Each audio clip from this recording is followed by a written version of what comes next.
जागो लोगों जगत के,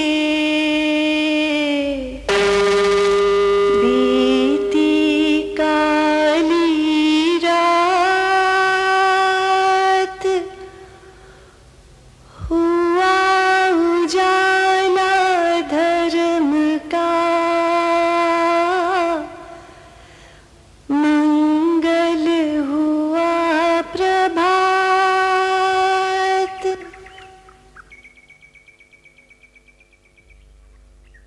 धर्म का शुद्ध स्वरूप कायम हो। धर्म पर जो संप्रदाय के छिलके लग गए, इन छिलकों ने धर्म को छिपा लिया। इन छिलकों को दूर करें। धर्म का शुद्ध रूप उजागर होगा तो धर्म का वर्चस्व बढ़ेगा, अन्यथा संप्रदायों का वर्चस्व बढ़ता जाएगा और देश में, विश्व में अशांति ही अशांति रहेगी। धर्म का शुद्ध स्वरूप जो सब के लिए एक सा है, वही धर्म हो तो धर्म का शुद्ध स्वरूप है। जो सार्वजनीन है, सबका है, सबको समान रूप से कल्याण प्रदान करता है, सबका समान रूप से मंगल करता है, तो धर्म है। जिसमें जाति जाति को लेकर भेद नहीं होता, जिसमें वर्ण गोत्र को लेकर भेद नहीं होता, जिसमें रंग रूप को लेकर भेद नहीं होता, जिसमें देश प्रदेश को लेकर भेद नहीं होता, जो सबका है, कुदरत का कानून सबका है, निसर्ग के नियम सबके लिए एक जैसे हैं, ये समझते रहें तो देखेंगे धर्म अपने शुद्ध रूप में कायम हो रहा है। जितना जितना विपश्यना का अभ्यास करते चले जाएंगे, अपने भीतर निसर्ग के नियमों का दर्शन करते चले जाएंगे, सच्चाई का दर्शन करते चले जाएंगे, उतना उतना स्पष्ट होते चले जाएगा। अरे भाई, धर्म तो सबका है ना, धर्म तो सार्वजनीन है ना, सार्वदेशिक है ना, सार्वकालिक है ना, नहीं तो धर्म कैसे हुआ? इस मापदंड से मापते रहेंगे, धर्म की शुद्धता को इस मापदंड से मापते रहेंगे, सार्वजनीन है या नहीं। कोई भी कह सकता है कि मैं जिसे धर्म कहता हूं वो भी तो सार्वजनीन है, कोई पालन करे तो उतना ही कल्याण होगा। लेकिन पालन करने में भी तो सार्वजनीनता चाहिए।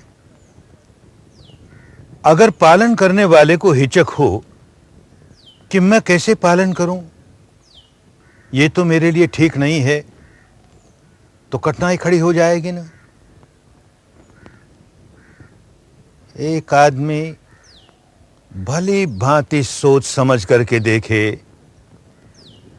कि भाई मैं शील का पालन करता हूं, अपने शरीर से, अपने वाणी से किसी की शांति भंग नहीं करता, किसी की हानि नहीं करता, किसी को पीड़ा नहीं पहुंचाता, तो अच्छी बात, इसमें बुरी बात क्या? जब मैं अपने शरीर या वाणी से किसी को भी हानि पहुंचाता हूं तो पहले अपनी हानि करने लगता हूं, क्योंकि अपने भीतर विकार जगाता हूं। और ये कुदरत का नियम तो ऐसा है कि विकार जगाते ही मैं स्वयं व्याकुल हो जाता हूं। तो भाई, अपने भले के लिए, औरों का भला तो पीछे, पहले अपने भले के लिए मैं शरीर और वाणी से किसी को हानि न पहुंचाऊं, किसी को पीड़ा न पहुंचाऊं। इस बात को स्वीकार करने में किसी भी जाति के व्यक्ति को क्या इतराज होगा, किसी भी वर्ण के व्यक्ति को क्या इतराज होगा, किसी भी समाज के व्यक्ति को क्या इतराज होगा, किसी भी देश के व्यक्ति को क्या इतराज होगा, किसी भी बोली भाषा के व्यक्ति को क्या इतराज होगा। सार्वजनीन बात, अपने भले के लिए भी लोग स्वीकार करेंगे, औरों के भले के लिए भी स्वीकार करेंगे। और फिर धर्म का अगला कदम, भाई शील सदाचार का जीवन जीना है, अपने भले के लिए भी औरों के भले के लिए भी, तो मन तो वश में होना चाहिए ना। तो मैं अपने मन को वश में करने की कोई प्रैक्टिस करूं, कोई एक्सरसाइज करूं। अब प्रैक्टिस भी किस प्रकार की? प्रैक्टिस के लिए ऐसा आलंबन हो जो सार्वजनीन हो। अगर आलंबन सार्वजनीन नहीं है, ये आलंबन तो अमुक संप्रदाय का है, ये आलंबन अमुक संप्रदाय का है, फिर कठिनाई खड़ी हो जाएगी, तो धर्म सार्वजनीन नहीं होगा। तो इसलिए शुद्ध धर्म के रास्ते चलने वाले के लिए आलंबन मिला, चित्त को एकाग्र करने के लिए आलंबन मिला। सांस आ रहा है, सांस जा रहा है। अब सांस न हिंदू है, न बौद्ध है, न जैन है, न ईसाई है, न ब्राह्मण है, न शूद्र है। अरे सांस सांस है भाई, आ रहा है, जा रहा है। हम उसे जान रहे हैं, उसे जानते हुए अपने चित्त को एकाग्र कर रहे हैं, और एकाग्र ही नहीं कर रहे, चित्त को निर्मल करने का भी काम कर रहे हैं। क्योंकि इसको जानते जानते हम अगला कदम उठाने लगते हैं कि भीतर प्रज्ञा जागने लगती है, और भीतर प्रज्ञा जागने लगती है तो हमारा और कल्याण होने लगता है।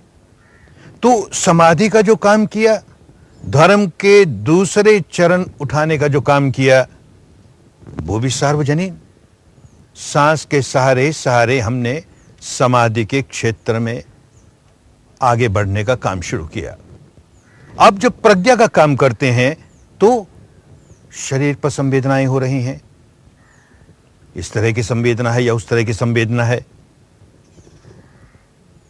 अब जो इस तरह की संवेदना है, न उसको हिंदू संवेदना कह सकते हैं, उस तरह की संवेदना है न उसे मुस्लिम संवेदना कह सकते हैं। अरे संवेदना संवेदना है, सबको एक जैसी होती है।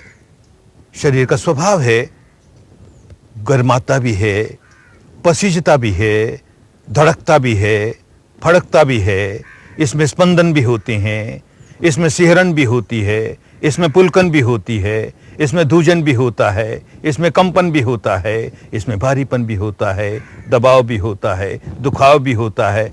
सबको होता है ना। केवल हिंदुओं को होता हो, मुसलमानों को ना होता हो, बौद्धों को ना होता हो, जैनियों को होता हो। अरे ऐसा नहीं ना। ब्राह्मणों को होता है, शूद्रों को नहीं होता है, वैश्यों को होता है, क्षत्रियों को नहीं होता है, ऐसा नहीं ना। सबको होता है भाई, सार्वजनीन है। और इन संवेदनाओं को देखते देखते देखते हम अपने मन के स्वभाव को पलटते हैं। इन्हीं संवेदनाओं के प्रति मन ने ऐसा स्वभाव बना लिया था कि ये जब सुखद लगती हैं तो राग पैदा करे, दुखद लगती हैं द्वेष पैदा करे। उसका वो स्वभाव तोड़ रहे हैं। सुखद लगे तो भी हम राग नहीं पैदा करते, दुखद लगे तो भी हम द्वेष नहीं पैदा करते। तो विकारों से छुटकारा होता है, क्रोध से छुटकारा होता है, द्वेष से छुटकारा होता है, अहंकार से छुटकारा होता है, वासना से, भय से, ईर्ष्या से, मात्सर्य से। ये सार्वजनीन रोग है ना।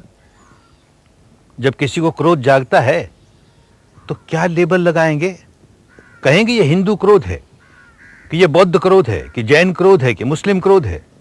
और उस क्रोध की वजह से जो व्याकुलता आती है भीतर, उसे क्या लेबल लगाएंगे? ये अब के हिंदू व्याकुलता आई, कि ये बौद्ध व्याकुलता आई, कि जैन व्याकुलता आई। अरे सार्वजनीन रोग है ना, सबका एक जैसा रोग है। तो जो सबका एक जैसा रोग है, उस रोग की औषधि भी एक जैसी होनी चाहिए, सार्वजनीन होनी चाहिए। धर्म औषधि हमारे रोगों की, तो धर्म सार्वजनीन होना चाहिए। हमने सांस का सहारा लिया, सार्वजनीन है। हमने इन संवेदनाओं का सहारा लिया, सार्वजनीन है। हर आदमी अपनी संवेदनाओं को देखकर अपने मन के स्वभाव को पलट सकता है, विकारों से मुक्ति पा सकता है, आसक्तियों से मुक्ति पा सकता है।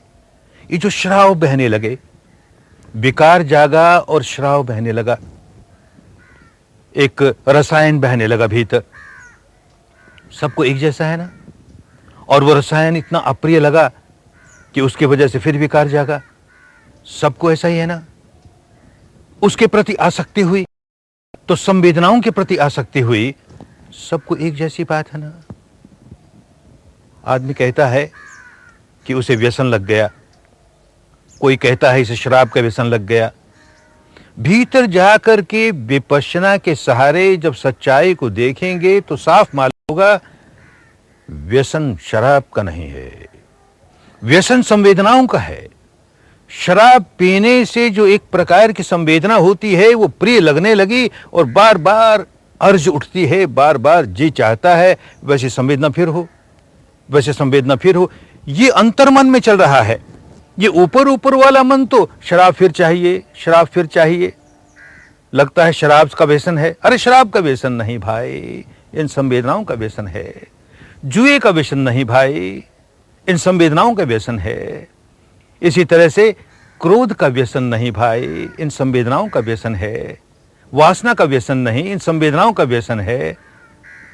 ये बात जितनी जल्दी जिसके समझ में आ जाए वो इन संवेदनाओं को देखते देखते देखते अपने व्यसन के बाहर निकल जाए।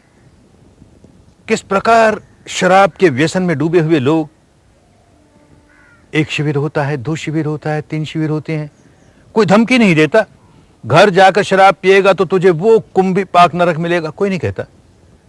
इन्हीं संवेदनाओं को देखते देखते देखते अब दृष्टा भाव से देख रहा है, साक्षी भाव से देख रहा है, निसंग भाव से देख रहा है, तो उन संवेदनाओं को कोई असर नहीं होता।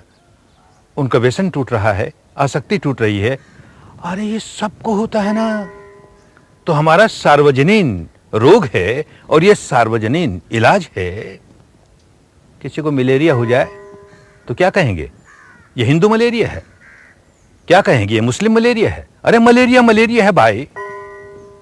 और जब उसे कुनैन देंगे तो क्या कहेंगे, ये हिंदू कुनैन है, ये मुस्लिम कुनैन है। अरे कुनैन कुनैन है भाई। किसी को प्लेग हो गई तो क्या हुआ, उसे हिंदू प्लेग हो गई कि उसे मुस्लिम प्लेग हो गई। और जब उसे टेट्रासाइक्लिन का इंजेक्शन दिया गया तो ये हिंदू है कि मुस्लिम है। अरे कहां उलझ गए, बात समझें। धर्म सबका एक जैसा है। हमारा सार्वजनीन रोग है।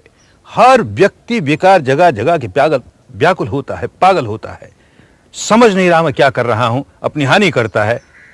और ये विपश्यना द्वारा अपने भीतर धर्म जगाता है, सच्चाई को देखने की विद्या सीखता है। इन संवेदनाओं के प्रति जो आसक्ति है, इन संवेदनाओं को लेकर के जो राग जागता है, द्वेष जागता है, उससे छुटकारा पाता है, छुटकारा पाता है, सुखी हो जाता है। हर कोई सुखी हो जाएगा। जो चित्त निर्मल कर लेगा वही सुखी हो जाएगा।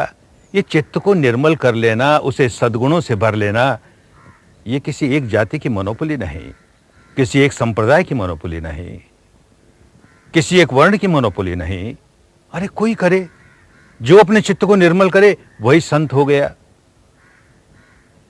कोई भगवान बुद्ध के पास आता है और उन्हें गालियां निकालता है, बुरी तरह गालियां निकालता है, और वो मुस्कुराते हैं, कहते हैं भाई तुम किसी के पास उपहार लेकर जाओ, भेंट लेकर जाओ, और वो व्यक्ति तुम्हारी भेंट नहीं स्वीकार करे तो तुम्हारी भेंट का क्या हो।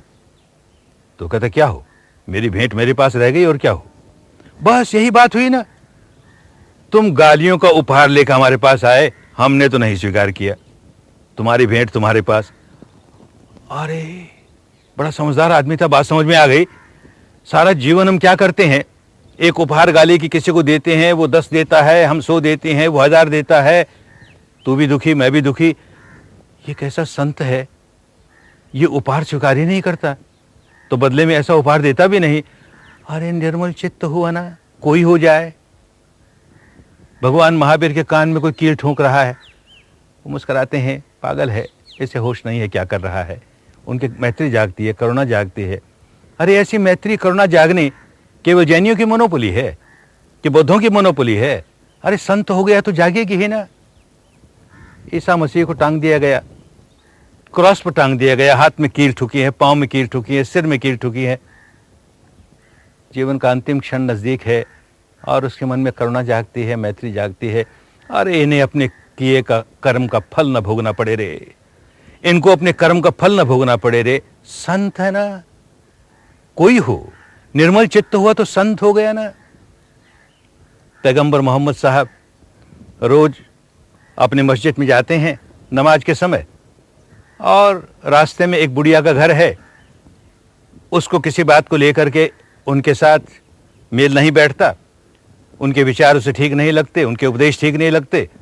तो जब वो उसके घर के नीचे से निकलते हैं, वो ऊपर से कूड़े से भरी हुई टोकरी उन पर उड़ेल देती है, कचरा उनके सिर पर गिरता है, मुस्कुराते हैं, उसे साफ करते हैं, चले जाते हैं। ये रोज का काम। एक दिन उस बुढ़िया ने कचरा नहीं फेंका, पैगंबर साहब ने देखा क्या हुआ, तो उसके घर पर चढ़ गए। अरे बुढ़िया माई क्या हो गया, कहीं तो बीमार तो नहीं हो गई? अरे तू रोज इस समय मेरे सिर पर कचरा डालती है, तुझे आज क्या हो गया? संत है ना, चित्त निर्मल हुआ। मस्जिद में लोग बैठे हैं, नमाज पढ़ रहे हैं। किसी एक भाई को डायबिटीज का रोग होगा, बेचारे को जोर की पेशाब की हाजत हुई, अब रोक नहीं सका अपने आप को, वहीं नजदीक बैठ के कहीं पेशाब कर लिया। लोगों को गुस्सा आया, पीछे पड़े उसको मारने के लिए। पैगंबर साहब आती है, अरे क्या करते हो? अरे ये रोगी है बेचारा, पानी भर के बाल्टी साफ करते हैं, खुद साफ करते हैं। अरे संत है ना भाई। उनकी शिक्षा को मानने वाला वो नमाज पढ़ने वाला व्यक्ति हो या उनकी शिक्षा का विरोधी वो बुढ़िया हो, दोनों पर एक जैसी करुणा है ना। अरे करुणा करुणा है, किसी भी संत में आ जाएगी। वो जाति नहीं देखती, वर्ण नहीं देखती, गोत्र नहीं देखती। समझें धर्म को। हमारे यहां भी संत एकनाथ नदी नहा करके जा रहे हैं और किसी आदमी के साथ उनका संबंध बिगड़ा हुआ है। नहा करके गए, रास्ते से गुजर रहे हैं, उसने थूक दिया, मुस्कुराए, फिर नहा कर गए, साफ कर लिया अपने बदन को, फिर गए, फिर थूक दिया, फिर नहा लिया। 2 बार हुआ, 4 बार हुआ, वो व्यक्ति पांव पकड़ के बैठ गया। अरे आप जैसे संत, मैंने कितनी बड़ी भूल की। अरे संत संत है, संत न हिंदू होता है, न बौद्ध होता है, न जैन होता है, न मुस्लिम होता है। जिसका निर्मल हो गया चित्त और चित्त में करुणा जाग गई, मैत्री जाग गई, संत हो गया। कोई हो जाए तो भाई शील का पालन करे, कोई भी कर सकता है। समाधि का अभ्यास करे, सांस के सहारे सहारे सहारे प्रज्ञा को जगाए, अपने शरीर की संवेदनाओं को देखते देखते, काया को देखते देखते कायानुपश्यना करे। काया पर क्या जाग रहा है, इन वेदनाओं को देखते देखते वेदनानुपश्यना करे। चित्त को देखते देखते चित्तानुपश्यना करे। चित्त पर क्या जाग रहा है, उन दिनों की भाषा में उसे धर्म कहते थे। जो चित्त पर जागे सो धर्म, तो धर्मानुपश्यना करे। अरे यूं करते करते करते भीतर का सारा प्रपंच समझ ले और यूं करते करते भीतर का सारा स्वभाव पलट ले, तो कितना बड़ा कल्याण हो गया। ये कल्याण सबका हो सकता है और ये तब हो सकता है जब भीतर की सच्चाई देखनी सीखें। अपने यहां का संत नरसिंह मेहता जैसा भक्त कहता है कि शरीर सोधे बिना वो सार नहीं सांपड़े, शरीर सोधे बिना सार नहीं सांपड़े। अंदर से शरीर के भीतर सत्य का अनुसंधान किए बिना सार नहीं मिलता भाई, छिलके ही छिलके मिलेंगे। धर्म का सार लेना हो तो अंतर्मुखी होना पड़ेगा और ऐसा शुद्ध धर्म प्राप्त होगा। ऐसा शुद्ध धर्म जागे, देश की राजनीति में जागे, समाज नीति में जागे, व्यापार नीति में जागे, शिक्षा नीति में जागे, सर्वत्र जागे। बड़ा कल्याण होगा, बड़ा मंगल होगा। खूब कल्याण हो, खूब मंगल हो। पिछले अनेक दिनों की इस व्याख्यान माला में जाने अनजाने कोई भी ऐसी बात कह दी गई हो जिससे किसी भाई को, किसी बहन को बुरा लगा हो, उसे चोट पहुंची हो, तो करबद्ध क्षमा याचना, करबद्ध क्षमा याचना, करबद्ध क्षमा याचना। खूब मंगल हो, शुद्ध धर्म जागे और खूब मंगल हो, खूब कल्याण हो, खूब मंगल हो। सबका मंगल, सबका मंगल, सबका मंगल हुए रे।